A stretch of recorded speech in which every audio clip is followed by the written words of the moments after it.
Good afternoon, everyone. We will be starting our group coaching session, office hours, in just a minute.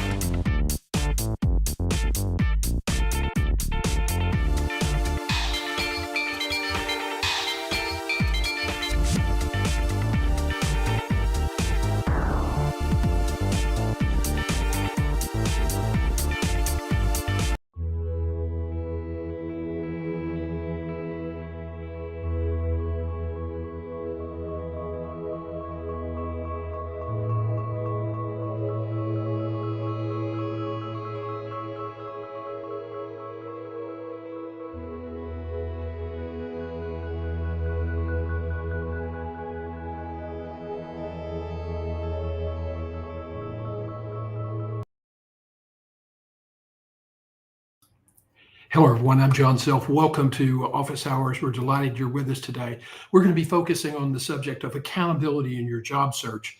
It's something that people just really don't think about. It's they need a job. They know it's harder to get a job today if you're in the executive and management roles because there's just what we call the white collar recession. There's too many people looking and not enough jobs. But people don't really take this, they don't really take it seriously enough. They say, well, I've always been able to, and this is the killer attitude, kind of anesthetic. I've always been good at doing this, so I shouldn't have any problems this time. So I'll just kind of always do what I've always done because that's worked for me in the past. And hey, if it ain't broke, don't fix it.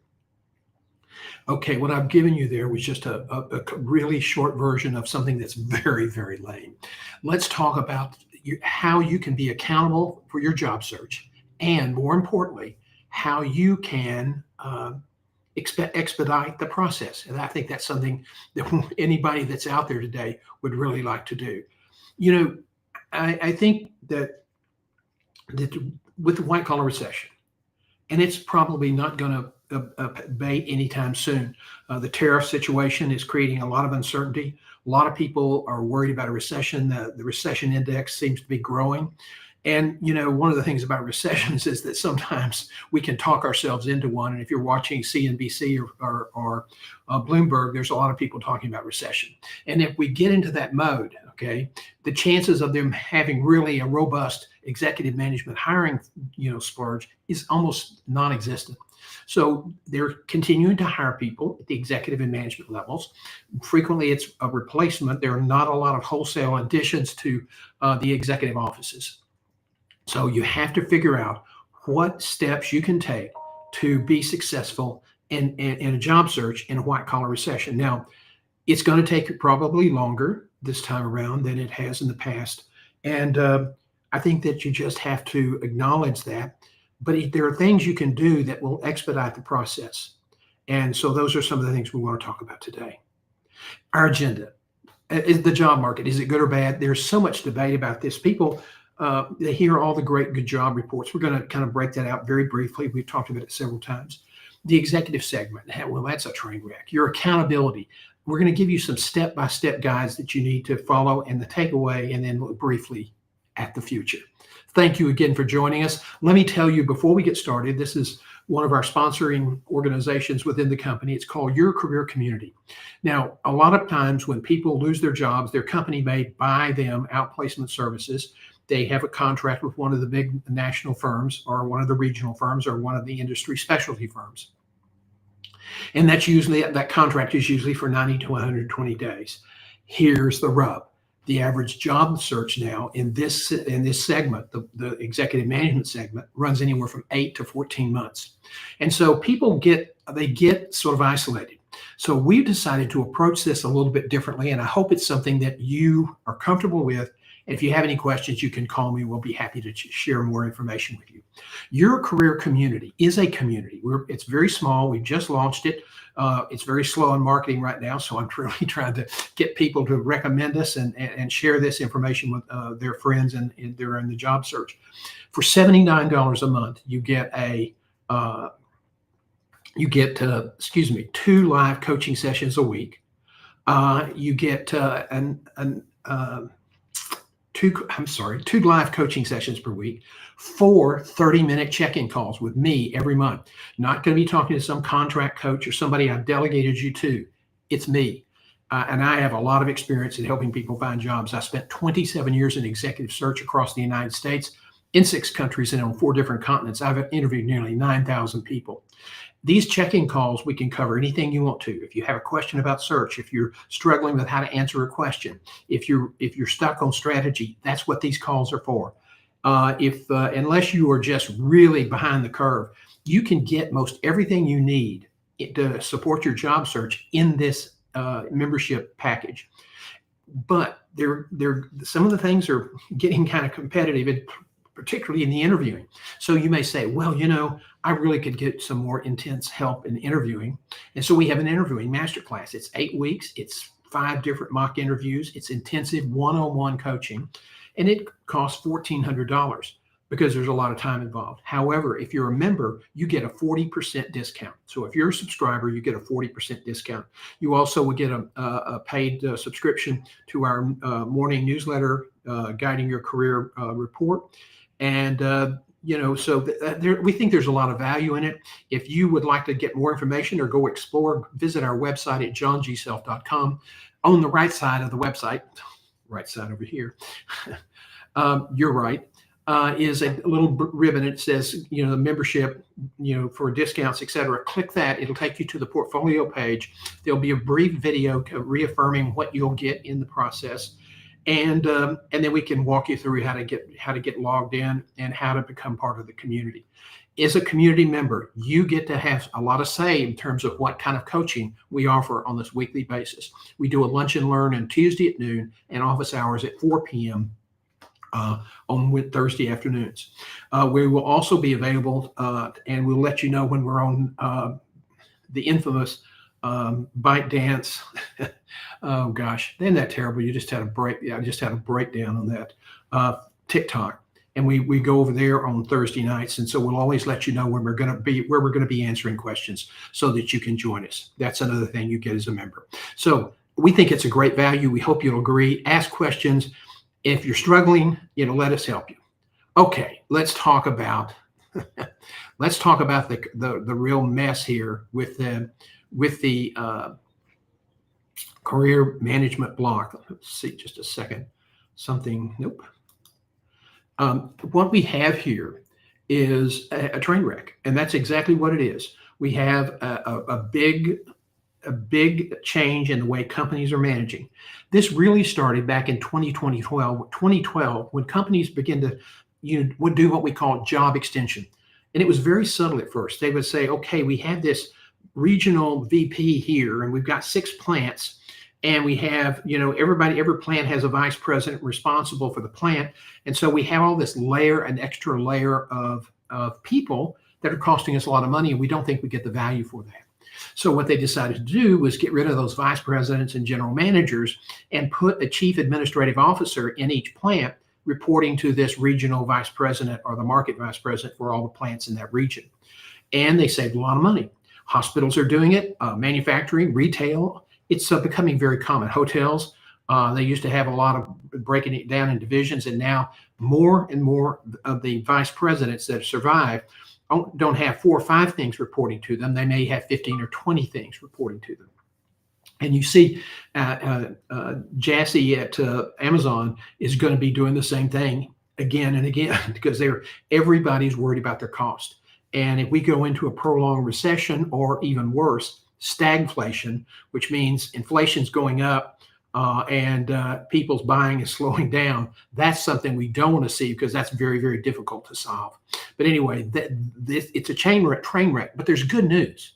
And the good news is that if you are accountable, if you have a plan, if you work that plan, if you get support and really learn how to sell your value, it can be the major derailment of all derailments, and you can be successful. Why? Because so many other people aren't willing to put in the hard work it takes to navigate through this market. So it's really, really important for you to really understand there's certain things you have to do, and you have to be accountable for those things. If you don't do it, you're going to find yourself 18, 16, 19, 20 months out without a job. And that is the worst possible place to be, because after you pass about 13 or 14 months, then all the recruiters are going to say, they know what the market's like, but they'll always say, why haven't you been able to find a job? I mean, they'll start thinking, what's wrong with this person? And part of the problem, what's wrong, is these people are not being accountable. They're not doing everything they can to improve their skills and be more competitive at the interview table. So let's talk about first your plan. You have to be accountable for planning. Now, if you're late in your career, you're not going to want to do a career plan. I understand that. I think it's a mistake, but I understand that. So let's talk about what you need to do. If you're a mid-careerist, early careerist, we work primarily with supervisors, managers, executives, and C-suite. However, if you have a goal in mind, write it down. If it's just in your brain, it's just a wish. It's just a dream. And dreams are very hard to fulfill.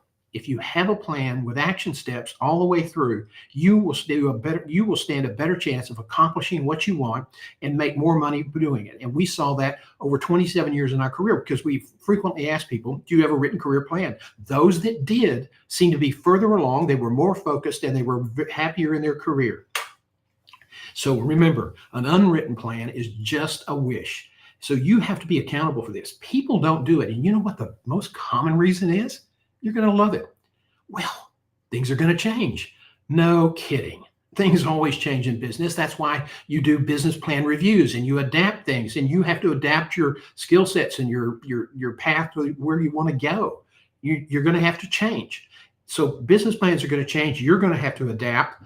But if you don't have a plan, it's kind of difficult to figure out how you're going to adapt. So in a rapidly changing job market, it requires you to be more focused, and it requires you to be more accountable for tracking those changes. You can't just focus on doing your job and act like everything in the marketplace will work out, because it will not. It will not. There are too many people out there who now are contemplating forced early retirement, not because the company's forcing them, because they got laid off and they haven't been able to sell themselves to a new company in a way that will give them more fulfillment in a longer career. And so most of these people have been successful in the past. They have enough money now to retire. They're not ready to retire. I mean, some people, it's really depressing for them. But we call that a enforced retirement because it's very reluctant. I think that's the better plan. That's reluctant retirement. Now, again, executives with a plan are more likely to achieve their goals. So if your plan is I want to work to 70 years old, because then I'll have a fully funded retirement plan, hopefully. And if there's anything left to Social Security after the wrecking crew finishes with it, then you can maximize your reimbursement, or you maximize your drawdown payments at age 70 now. So it's important to have all these plans. You plan for your retirement. You need to plan for your career to support your retirement. And without a written plan, you are less likely to achieve all your goals. A written plan provides focus and sets steps for you to make progress. If you don't hold yourself accountable, it's very, very difficult to make those hard choices. Nick Saban, the coach at Alabama, who's in that elite category, he says you have to do the things to be successful, to be elite. You have to do the things that you need to do, the things you absolutely need to do. Having a career plan is one of those things. It's not that hard to do. And the fact that people don't do it is just absolutely astounding to me. But you need to have a plan. You have to do the things you need to do, not just the things you want to do that make you more comfortable. A written plan provides that focus, and it sets accountability standards. You're holding yourself accountable for progress in that plan. All right, we have a YouTube channel, Guiding Your Career, John G. Self. There are more than 1,200 videos on that site. Some of them are older. But like anything else on the internet, if it's the last 5 years, it's probably pretty focused. If it's older than 3 or 4 or 5 years, we're going to clean that up. But that information is now becoming dated because so much is changing in the job market. So the next thing, and part of your accountability, is your brand. Okay, now people get really uncomfortable with this, especially CEOs. You have a little ego to be a CEO or chief medical officer, chief marketing officer, chief human resource officer. You're not going to get there without that internal drive. But then people say, well, I shouldn't have to do this. I mean, I'm hard work. I'm a very accomplished person. I just feel uncomfortable about self-promotion. Understand, we all grew up, our parents told us it's not nice to brag about yourself. Okay. Well, they had no idea that there was going to be such a revolution in automation and recruiting. And so that advice is now bad advice. So no disrespect meant to your loving parents, but you need to, disabuse yourself that knowledge that's no longer acceptable. Now, there's a right way to brag, and you have to learn how to do that. And it's not hard, but you just have to learn how to do it and what issues to focus on. So why is this important? Well, the evolving brand, personal brand, was started back in the 90s when companies were laying off workers because they were concerned with their costs. And then a lot of times they would end up hiring those workers back, making more money as a contractor. And a lot of those people said, well, hell, I like this. I don't want to have to go back to work and put up with all that garbage. If I only want to work, if I go to contracting, I can get probably, fractional work and still have some time off and still have a pretty good income coming in. Now, that's true. That's a great concept. And so that's really what fueled it. Tom Peters, who wrote the book In Search of Excellence, penned this article for Fast Company in, I think, 98, if I'm not mistaken. And it was called A Brand Called You. You can still download it. It's available on the internet, and it's a little dated now, but the concepts are rock solid. So I encourage you to go through and look at it. Now, why is this so important? Why do you have to worry about your brand? Why do you have to obsess about your brand? I'm not Procter & Gamble. Well, you're right. And Procter & Gamble is legendary. Let's see. Somebody was sending me a message. Let me move back over and see, because I want to be sure I catch everybody's chat. Okay. Thank you. Appreciate that. Somebody was saying that they like the information. We're changing from the day when your reputation was passed around among recruiters and in your company networking to now a lot of recruiting is being done by high-speed scanners. So in other words, if you were a vice president and general manager for a big retail system, you may, or unless you're a household word, you may or may not be known by some of the industry recruiters. And certainly not probably you won't be known to the corporate recruiters. And so now the companies are paying LinkedIn, and LinkedIn is not cheap, a lot of money to say, we want you to go through all of your profiles, LinkedIn profiles, that meet these standards. They create an algorithm, and that scanner can do this in not much time at all. If as a recruiter, I could tell you that if I had to build a panel to present 6 candidates, I would generally start trying to get in between 20 and 30 people to look at, and then begin to whittle them down as we found people that we thought were either not going to be a good fit, whatever the reason. And then we did initial screening interviews on probably 15 to 18 of those people. That's the researcher, that's the telephone call. We think we are going to be interested in those people. Then after we look at those notes and talk about those people, we knock it down to a smaller group, and then we would interview them on video conferencing. And then if we were going to present 6, we brought 10 or 12 into our office in Dallas, or we met them somewhere. I was a familiar face at the Hilton at O'Hare in Chicago, and at the Hilton in Seattle, and at the Liberty Newark Marriott, the doorman even knew me by my name, which was just stunning. And now you know why I don't like to travel as much. But we would then bring them in and spend 2 to 3 hours with them, really drilling down. Now, recruiters today don't spend that much time with you. It's transactional. We did a lot of detail and a lot of in-depth work because we guaranteed our placement for 3 years. But now it's all about controlling cost. It's all about moving through. Search firms are not going to spend a lot of time with you because they have a fee that's going to be 30 to 35% plus expenses. The more time they spend, the longer the search goes, the less their margin is. And those guys, really, really protect their margins. A partner who has low performing margins is not going to be a partner for long. And that can be a very, very lucrative business. And partners, once they get that position in a national firm, they really don't want to give it up because they just got lazy and didn't perform, or they weren't really disciplined in terms of how they executed the search. They were concerned with fulfilling the transaction. They were not trying to find somebody, yes, they wanted to find somebody who could do a good job.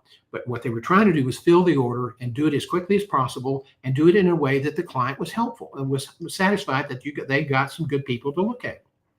Okay. People always complimented me. They said, well, one company, and they would name the companies, they always bring us the same kind of people. Why? Because it's easier to recycle. We were always looking for the new surprise, the up and coming talent, that sort of thing. And so that we were very, very successful. But our overhead was low, and I wasn't as concerned about what our margin was. We were profitable. I made a pretty good living, but I was focused on the outcome, not the transaction. I was focused on the outcome because with guaranteeing a placement for 3 years, you have to be disciplined. So let's get back on accountability. Okay, recruiters have to be more accountable. They're not, but they need to be. And you have to be aware of that because a recruiter can try to close a deal and put you into a bad situation. So you have to be accountable for protecting your own brand. And again, that's kind of a backdoor way of looking at this. But companies are not going to post as much in the future. Why? Because they get just overwhelmed with hundreds and hundreds of people who are not qualified. My daughter is a internal communications director for a major national or global firm. She posted a management position that was nice. It paid okay. It wasn't the bottom of the rung, but it was at the top end. And she had by next morning 200 applicants for the job.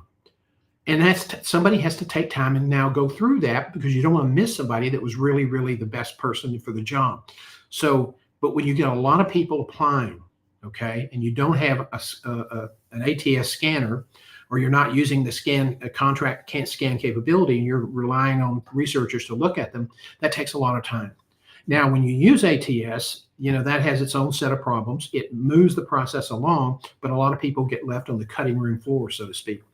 Now, they're going to be using this more and more, and this scanning, this candidate sourcing software is going to get more and more sophisticated. Okay, it'll do more and more things, and it'll work on LinkedIn and other sites. And everybody thinks, well, LinkedIn's it. Well, LinkedIn is it until it's not. Something else will come along that people will gravitate to, and it may not wipe out LinkedIn, but LinkedIn won't be the 9 million pound gorilla in the middle of the room anymore. Now, let's talk about the change at the executive level. People like me, we're beginning to move on in our careers toward retirement. And there's still a lot of baby boomers out there running businesses. But guess what? In the recruiting talent acquisition phase of business, more and more millennials and Gen Zs are recruiters. And they're assuming more and more responsibility for sourcing candidates. So you must adapt your branding strategies to focus on how they look at issues. Okay? Let me tell you this. Somebody was talking the other day about, it was really depressing. It was really just depressed. And somebody said, why? And she said, well, every day when I open my phone to read the news, open my phone to read the news. When I was coming up, newspapers were king and the Bet Network News was king. But now it's individual sources. People are using their phones, their mobile devices to look for jobs, to find reservations, to do everything in their life. It's organized around that mobile device. And they learned a lot of things by watching short videos. And it's addictive. I once was sitting down one night, got up and was fascinated with a couple of videos and started looking at others. And before I knew it, I'd been doing it for 90 minutes. And that was just horrifying to me. But short videos, because those recruiters are very, very, attuned to looking at short reels. That's the vertical format. Yeah, that can be an effective tool to help you promote your brand.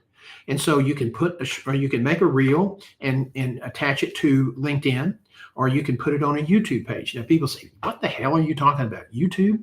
YouTube is going to play an increasingly important role in recruiting and brand management. Why is that, you ask? Guess what the second largest search engine in the world is? It's owned by the largest search engine in the world, Google. So Google owns YouTube. YouTube is a searchable database or searchable website. Whereas LinkedIn, you post something over there, unless it's on your profile, it doesn't stay around. You'd have to put it on your profile, and there are ways to do that. But people can't necessarily search for articles or search for information or search for people to do certain things. You can do that if you pay LinkedIn for their recruiting tool, but it's not an easy thing to do, and it's expensive. YouTube, you can look for videos, you can look for people, you can look for videos on interviewing, and some of mine will pop up. And there's a lot of people out there in our field making videos, and that's a good way to learn. But it's also a good way to promote your brand. And recruiters are going, as the millennials and the Gen Zs take a bigger role in recruiting, they're going to be looking for that kind of collateral material, because that allows them to see who you are, see what you sound like. Do they feel a sense of chemistry? And that's the power of video. And it's here to stay, and it's going to be here for a long time. Now, people say, "I don't know anything about this, and I absolutely refuse to do it." Once upon a time, back in the early 80s, there was a young business developer at Herman Hospital, moi. And then we had just gotten 2 or 3 desktop computers. And it ran on the DOS system, which made no freaking sense to me at all. I mean, I was a people person. I like the network development, and I like being out with people. And I wasn't going to sit in an office for 6 weeks to learn how to program a computer. My feeling was, I'll have my executive assistant do it for me. And a lot of executives said that. Okay. Now, fast forward.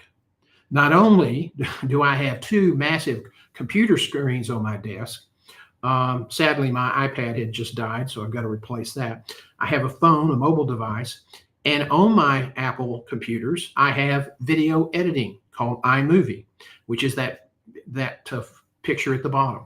At the top, you can see my iPad there. That is essentially a teleprompter. If I have to do a long course deal, those are my prompts to remember what I'm supposed to do. You also will see the 2 strips of paper on either side of the camera. That allows me to look at the camera light without having, having to look down. So, for example, if I look down just briefly, okay, it looks like it's more exaggerated on video. And so when you see people looking down all the time, they're looking at their notes, and the recruiter says, "What's more interesting, me or what's on their desk?" So that was the reason I used that video conference. So you have to be comfortable with video. And that desk is now has a lot more equipment on it. iMovie is very easy. And you can use your telephone, you can use your Zoom camera, you can use your computer camera and make a short video. We can teach you how to do that. And then you cut it. It's very easy to do. The nice thing about Mac, and there's pros and cons, but the nice thing about Mac is that it's very sturdy equipment, and more importantly, it's very, very intuitive. Now, I could never figure out how to make the podcast device with Adobe work. I couldn't even get it to record, and I'm usually good at figuring things out. Now, there may be a lot of my father's words and bad language as I do it, but I've always been able to figure things out. So all of the stuff that you see from my office, the Friday photos, all of these things, I take care of the editing, and it's not hard. And it take a little practice, and you'll begin to you'll learn all sorts of tricks. And now with YouTube, talking about how to edit iMovie, you can learn so much so fast and really elevate your brand. So the days of the DOS code on computers are gone. I mean, now you do. They when Windows announced their new program, they said, they made a big deal out of it. And Apple had a big front page, I mean, a full page ad in the New York Times that said, "We've been doing this for 5 years." And so, just as Apple computers are very, very intuitive and very good for creative environments, not necessarily financial services, but for publishing and things like that, Apple's very intuitive. So you can get an iPad or whatever. A lot of people do the editing on their telephones. I have trouble as an older person focusing, into that small space, and that's just me. But video is here to stay, and you have to integrate it into your branding program. You have to make it a part of how you promote yourself. You have to be able to connect with those younger recruiters in a way that it resonates with them. Short videos are one way to do that. And there are other apps that are going to come along, technological innovations, and you're going to have to stay on top of this because this is part of it will assist you in your branding. But also to the recruiter, it's going to say, "I'm up to date. I'm not over the hill. I know what's going on," and that's going to be very, very important. Now, your value. This is something. This is another thing you have to be accountable for. Most people don't think about this, and when you talk about why there's a breakdown in the job interviewing process, it's because people haven't been accountable for focusing on their value. How do they communicate their value? This is where it all starts. If you can't focus in on your value, you're not going to be a good interview. Your resume is not going to be focused. Your branding is not going to be focused. You have to understand your value. It's integral to focusing your resume. It's key to defining who you are and why people should hire you. So let's stop right there and talk about this. John, tell us a little bit about yourself. When an employer, that's the ubiquitous first question in most interviews. They're not asking you to tell them about your career. Hopefully, presumably, they've read your resume already. So what they really want to know is, who are you? They want to hear you sell yourself. And one person said, "Well, let me start off by saying why I'm here. I like your organization. I've done my homework. I'm ready to take a step up. The position you have here, I think, is a more challenging position for me. But more importantly, I like your organization.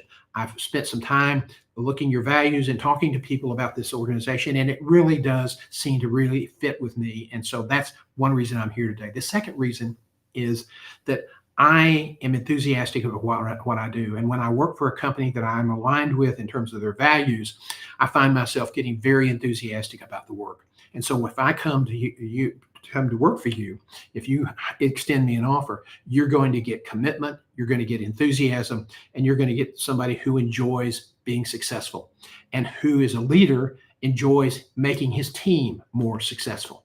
So you're talking about your value, you're selling yourself. Okay. And you don't wait till you get to the interview to come up with that answer.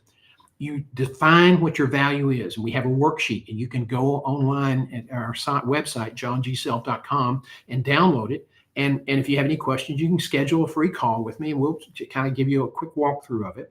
It's not rocket science, but it requires you to be very reflective about who you are, what your strengths are, and what your weaknesses are, and be very honest with yourself. But once you do that, then you draft a statement that's maybe 250, 300 words. Now, you'll probably never use that VBS, your value brand statement, all at once. You'll probably, you'll adapt it to the particular employer you're in front of to address their needs, because it's not about you, it's about meeting their needs.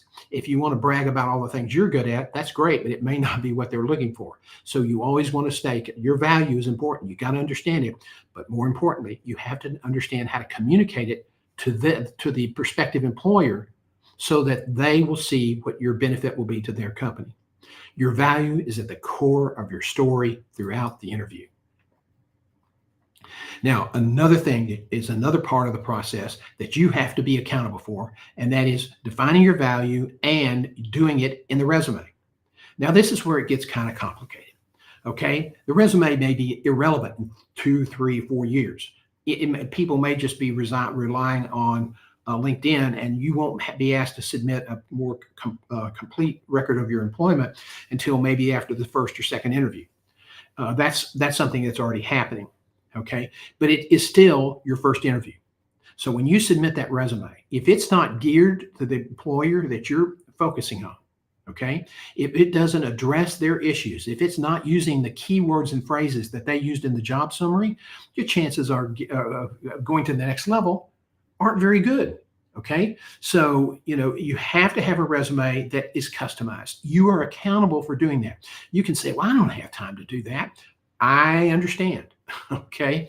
It takes probably 30 to 45 minutes to revise your resume for each submission. And there's a reason you don't want to spend all your time applying for jobs online, because you may end up applying for 200 jobs to get 2 interviews in this market.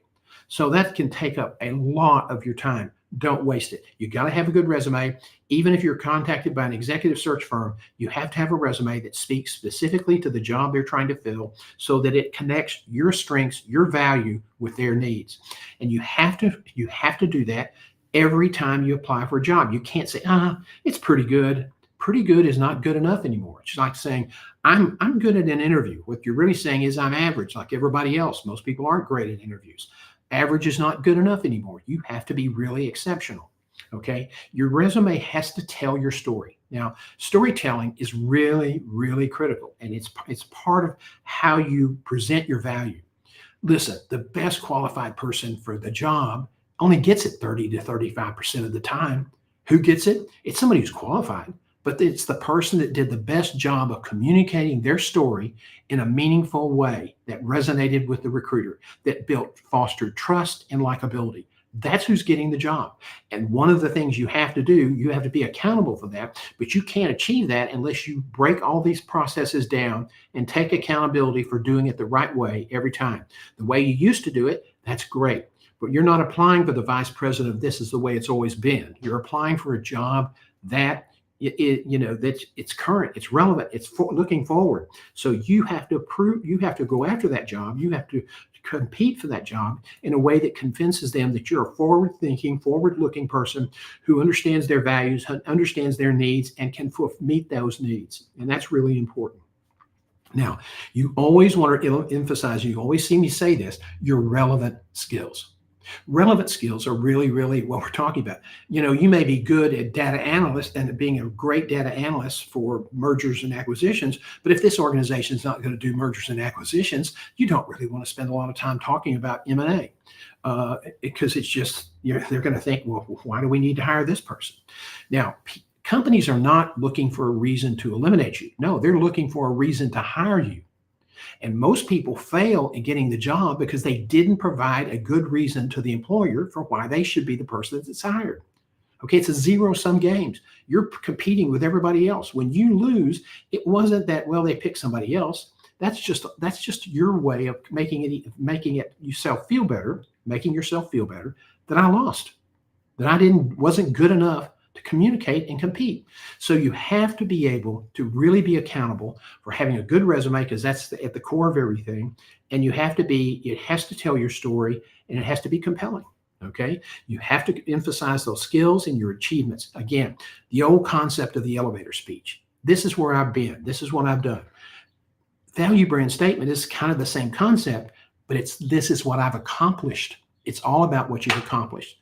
The resume, when you submit it, either online or to a recruiter, or a friend refers you to an organization, and that's a good way to get in, because 60 to 70% of the good jobs aren't even being listed anymore. It has to tell your story. Okay. You can't say, well, it's a general summary of what I do, but when I get before them, I can really share my value. Nope. If that's your attitude, you're not going to get before them. So your resume has to be very focused and speak to their needs. Now, you have to be accountable for your data. Okay, people say, data, what the hell does that have to do with anything? You have to be able now to present examples in an interview, quantifiable examples of your success. Okay, and when you're asked some questions about something you did 2 or 3 years ago or 4 years ago, you can't say, I don't remember. Or that was a long time ago, I can't remember. That is BS. You have to be able to have quantifiable examples that you can show how you're the best person for the job. And if you don't do that, the chances of you getting the job just plummeted to the basement. Now, people say, well, God, I can't do that. Yeah, you can. And it's real easy. It's called keeping a career journal. And every week or once every day, whatever you feel like, you start off by talking about what you're grateful for the day, because that lifts you up and that will help you be more effective in your current job. Okay. And then if you had a big meeting the day before, and you may have made a note that night before, but if you had a meeting and you had a big win, then you want to put down the key issues and what the metrics were. I won the vote unanimously. There was a lot of opposition. 6 people opposed it. By the time we had the vote, everybody was in favor of it. That's a before and after comparison, and those are very, very powerful.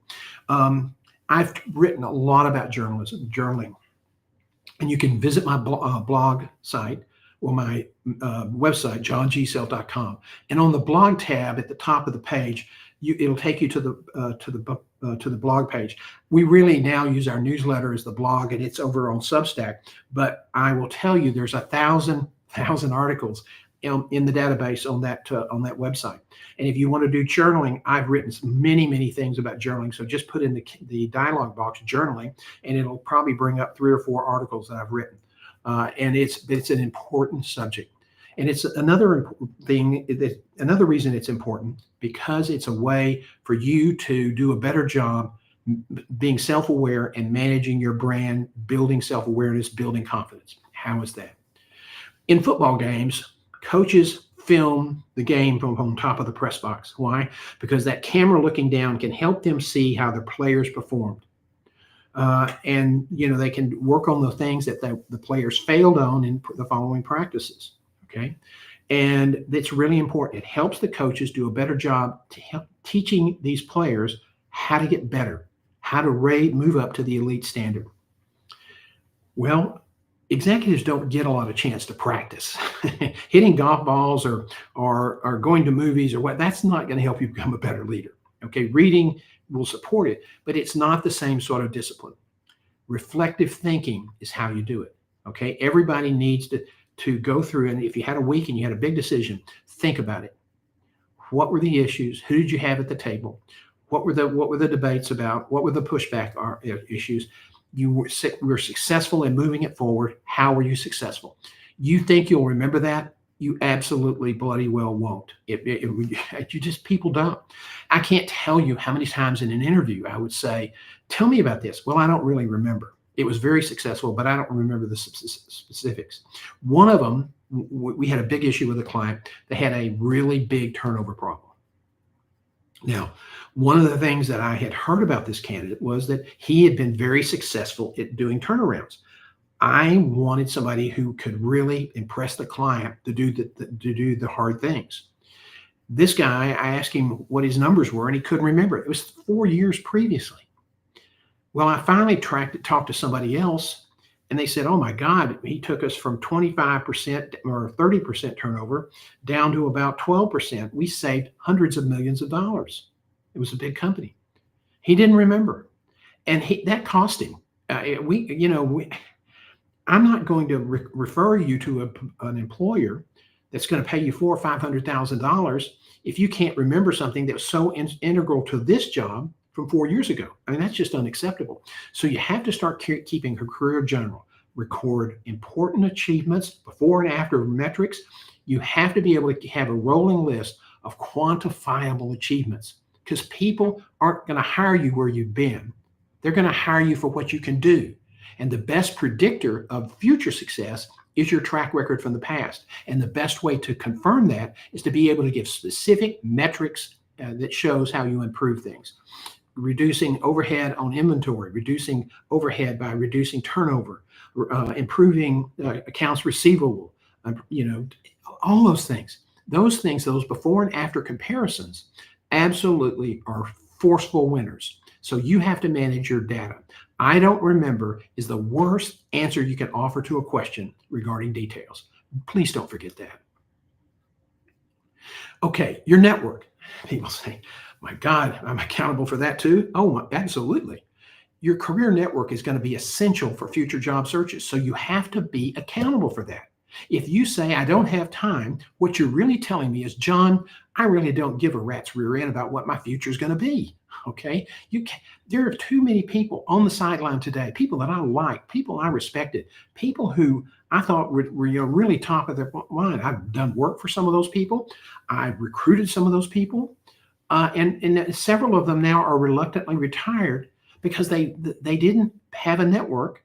And by the time they moved on a job, left a job later in their career, they didn't have that support network, and they were having to chase jobs online and chase jobs through recruiters. Those are the most inefficient way in the world to get jobs. Now, more and more companies are not going to post because they get so many unqualified people. 60 to 70% of all the best jobs are not even posted. A search firm may have them, but they are filled by referral. Okay, so you want to have a network that's aligned with your written plan that says, this is where I'm going, this is the vertical I'm pursuing. Here are my exit ramps in case there's a problem. Here are my if there's a layoff or something like this that I don't anticipate. These are my contingency plans. These are my contingency geographic locations and targeted organizations. People say that's a lot of work. Yeah, it is. But you know what? If you got that plan, and then you've built a network that aligns with that plan, you're way ahead of everybody else. And in this job market, being ahead is really, really important. The last place you want to be is at the back of the line. I mean, that may be a career-ending place to be. So you want to build a network, and you want to nurture the network. Now, the best way to do that is be very, very specific and very targeted. There is a stream of thought that says that you can only really develop 135 to 150 contacts. That's why you need a plan. That's why it needs to be focused. 135 to 150, because connections aren't going to refer you to jobs. It's relationships that'll help you move to the next level. And it takes time to build those relationships. And it also takes work to build those relationships. So if you have 16,000, now I sell books and all this other stuff. So I have a big network. I was a recruiter. Everybody wanted to be be linked with me. And, when I started on LinkedIn really, really early, most people didn't even know what it was when I started. It went live May 2003. I signed up January 2004. So we didn't know what we were doing. And so if I went back and really wanted to spend the time, which I don't, to really hone that network down, I could probably get rid of half the people on there because they're not going to, either they've passed on or they're not really people that can help me with my career. And because we're not aligned on goals, I can't help them. And the important thing about networking is you got to start off wanting to help somebody else. That's the first rule. And if you're not aligned, you can't help them. So that's another kind of selling point. You have to understand where you're going. You need to understand the vertical you're going to be in and the kind of jobs you want to go after. And you need to build your network that will help you achieve those goals. You've got to be accountable for that. And it must be aligned with your plan. Okay, let's see how we're doing on time now. We're still okay. Mike Lieb, happy to have you today. I understand you're a busy guy. It's nice to have you around. Look forward to hearing your feedback later. Interview preparation. Oh my goodness. You see the last three things there. Rehearse, rehearsal, rehearsal. Most people think they're great at interviewing or that they're better than most. Most people are not. I've done over 9,000 interviews. And I can tell you, most people are good. Most people are average. They're not bad. They come in. They don't make a lot of mistakes. They don't use words inappropriately. They don't, have no double negatives, although I've certainly had that happen in interviews before. And so they don't make any really obvious mistakes. What they don't do, though, is sell their value. Okay? They don't understand their value. They haven't taken any time to really put that down in a way that can be communicated in a meaningful, effective way. They haven't done any research on the client. They have not anticipated any answers or questions they may get asked, and they haven't rehearsed. And you ask them, tell me about yourself. And it's like that's the first time in their life they ever thought they'd be asked that question. They fumble, mumble, and stumble through it. And it's unbelievable. I once asked a guy to tell me about himself. And 25 minutes later, with hardly a period or comma or a pause to take a breath, he's still rambling on. And, I really talked to him about it. And we went to the client site to interview. And he did the same thing with the board. And I took him out in the hall when he was going to the hotel. I said, you cannot do that tomorrow. They got really frustrated. You're a really top candidate, but you don't feel like you really are focused on this interview. Oh, yeah, I'm good at interview. I said, well, then come in the morning. You're going to be asked the same question by the doctors. Don't do that. Okay, I won't. He didn't. He went 25 minutes, not 21 minutes. And he didn't get the job. They were so glad when he was off the property because he just, and I have the same problem. My father once said that I could chat up a brick wall. A friend of mine, his widow said that she didn't want me to come in seeing toward the end of his life because I might talk him to death. Okay. Yeah, and I make fun of myself, but that's one of my strengths, but it's also one of my big weaknesses. So we have to be aware of those things. But in order to be successful in an interview, you have to do your homework. You have to understand why you're valuable. You have to understand how to communicate that value. You have to be able to connect that value statement with their needs. And so you have to do research. You have to anticipate. We have something called a core and categorical worksheet that teaches you how to anticipate what kinds of questions you're going to be asked. And then you select stories from your inventory of stories that will really in an entertaining way to illustrate your strengths. And then you rehearse and you rehearse and you rehearse and you rehearse and you rehearse some more. Why? Think about how many times you'll interview in your life for a job. Okay. It's not as many as you think. If you do more than 50 or 60 interviews in your life, you've done a lot. Okay. And the problem is interviewing is the most unique form of business communication. And so the problem there is people don't take accountability for improving just the essence of getting a job, and that's communicating your value. And they don't take accountability for it, so they don't get better. Most people are average. They're not bad, but they're not exceptional. They're not elite. And believe me, average is not good enough anymore. You've got to be above average. You've got to be much better prepared. You've got to be able to have interesting stories. And it makes a difference with the people interviewing you. Stories, they'll remember. If you wrap facts and figures, if you just give them a bunch of metrics, and that's important. I stressed that earlier. But if you give them just a bunch of metrics, they won't remember it. Okay. They will remember a story in which you wrap that story around all those metrics and work those metrics into the story. They'll remember that. So stories are an extraordinarily powerful thing. And you have to be accountable for learning how to do this, getting prepared how to do this, practicing this. It's just absolutely critical. And if you don't do this, you can expect your recruiting to take longer and longer. One of the things I want to talk about again on networking, if you don't build a network, every job search you do from now on for the rest of your life is going to become sheer bloody hell painful. Why? Because the whole process is going to be more automated. It's going to be more dehumanizing. And you absolutely have to have a network that can refer you to jobs that people know about but are not posted. Now, what's the biggest takeaway today? Well, aside from being accountable, there's a lot of hard work. Now, this is not complicated stuff, but it's not easy. And so what you have to do is you have to have the confidence. People who do their homework, people who prepare themselves, people who go into those interviews really with a game plan, a strategy, they do better. They're more confident, they're more self-aware, and being more self-aware, they have a stronger, what they call executive presence. And that makes them, they're able to read the room, they're able to pick up on what people are doing or how they react to certain questions or answers. That's really important. You can't just go in and answer questions. And wrapping all this around, you can't, a lot of people say, I can't. I'm not any good at that. I don't have any interesting stories. I can't. Okay, can't, that's just go pack it up and go to the barn. But let me tell you something. I have never, in my entire recruiting business, and I'm not doing that actively anymore, I've never met somebody who didn't have an interesting story. Exactly. I've never met anybody that didn't have 5 or 6 or 8 interesting stories that they could use in their interview. And one of the things we do in our masterclass for interviewing is we do a big research interview to really get your stories, to find out what happened. I had a guy in a healthcare search up in Northeast Oregon. one of the great cities, Grande, up in Grande, Oregon.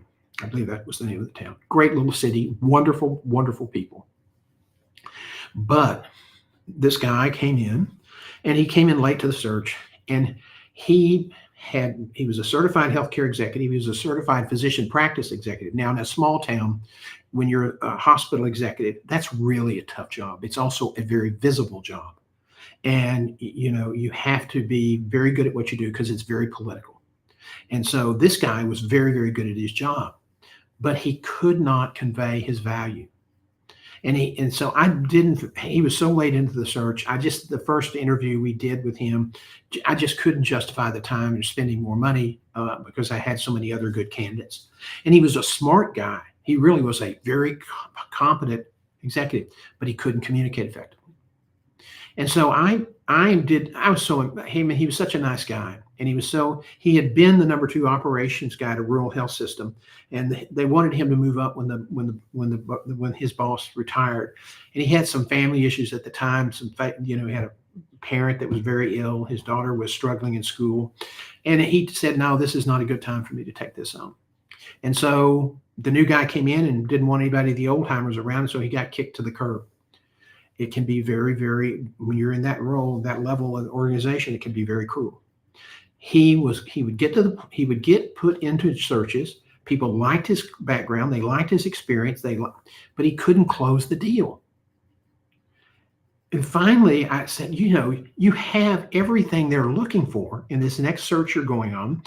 You need to tell a story. You need to let them know you want this job. So one of your first takeaway is you have to move from can't to can. You cannot be successful until you kick that apostrophe T off the mountain, and it's all about you can do this. Secondly, you got to close the deal. So he went to this community down in southwest Colorado, and he loved it. His wife went with him, and they drove down from Minnesota, and they loved it. They loved the people. Everybody was so welcoming. They could see themselves living there. They were so excited.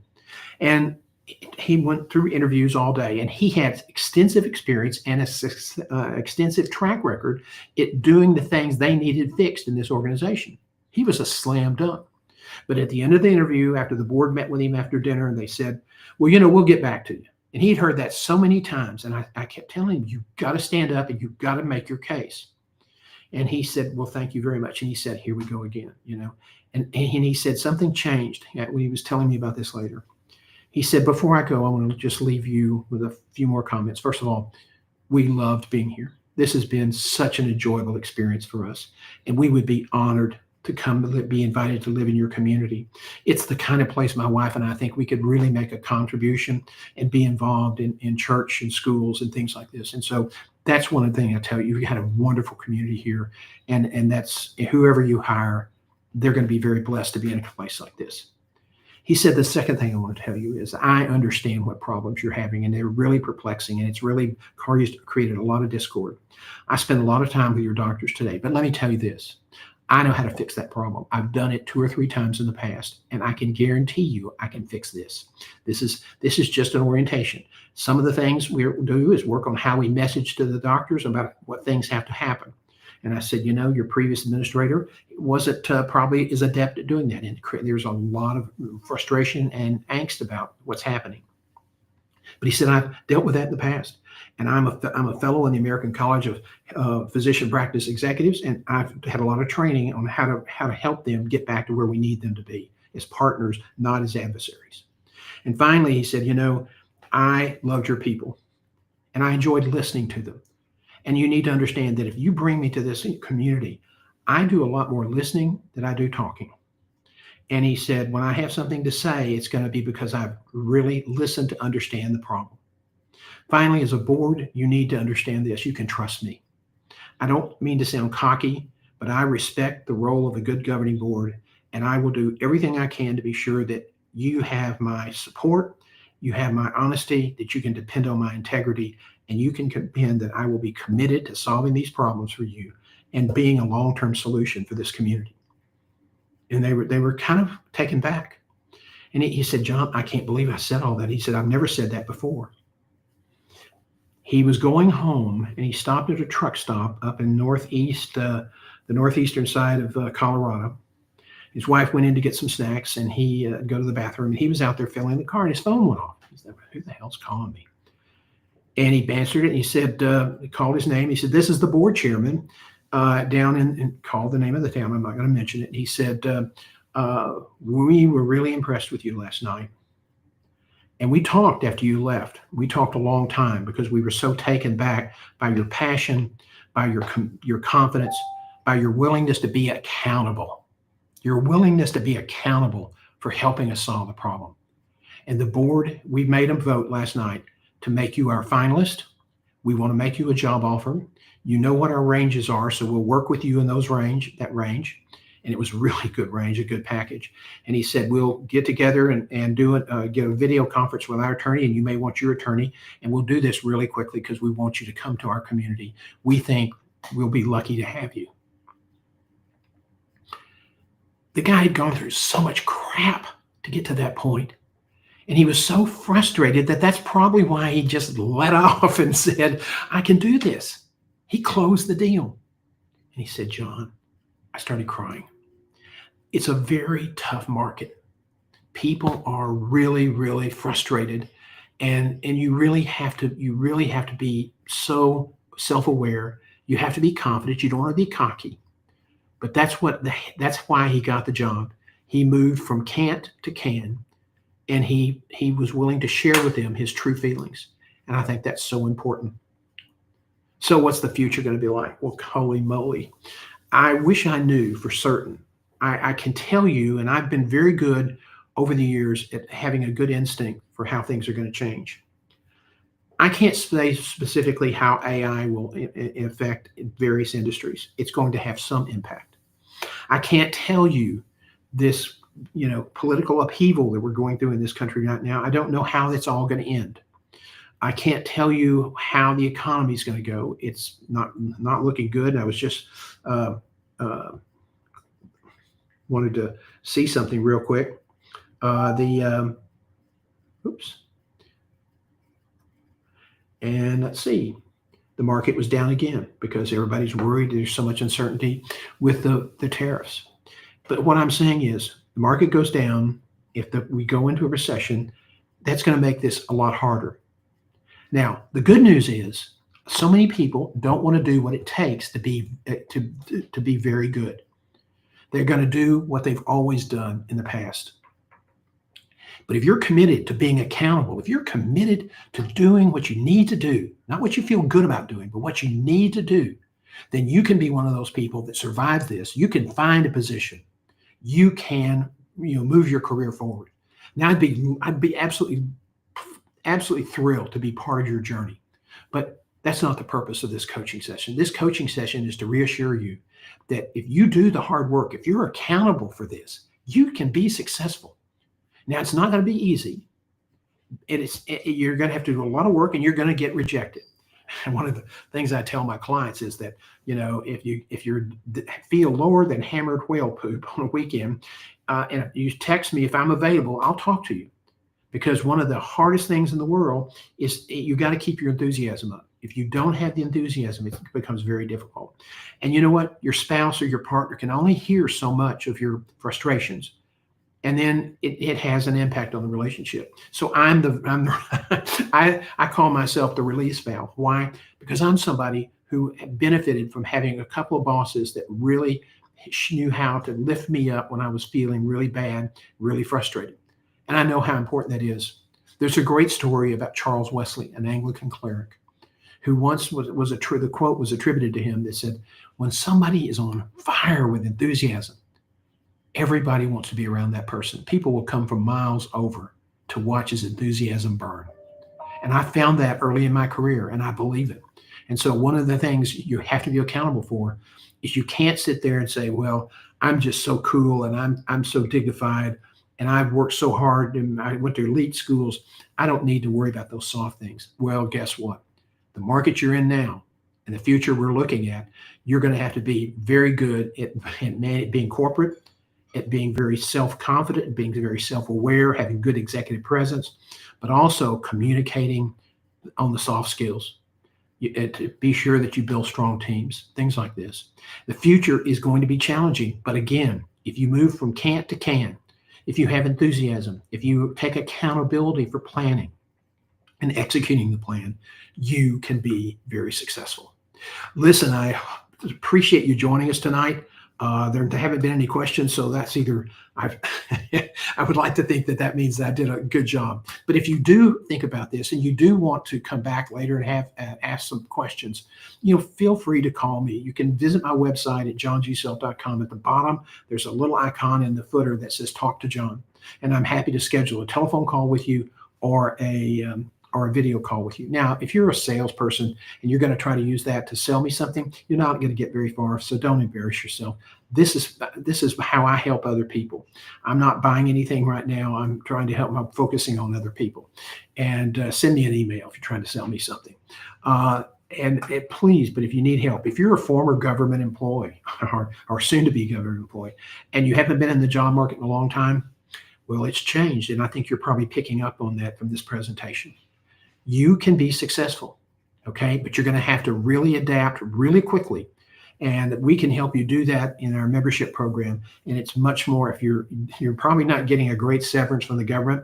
I think some of the payments have been 6 months. Some of them people are getting 25,000 buyouts. That won't go very far, especially with the cost of groceries. So, we'll try to do everything we can to make it affordable for you and make it become accessible to help you with your career. I want to thank you all very much. I really appreciate the opportunity to share this information with you. It's something we really love to do. I enjoyed my recruiting. I did a lot of travel all over the world, and I'm done with that. So now I work from my studio and try to help people like you. You can get this done. You have to be accountable. It takes a lot of hard work, a lot of discipline, but you can do this. And the people who won't be accountable, the people who don't want to do this, well, they're not going to be as successful as you are. Thanks, everybody. And we'll see you on Tuesday for Lunch and Learn.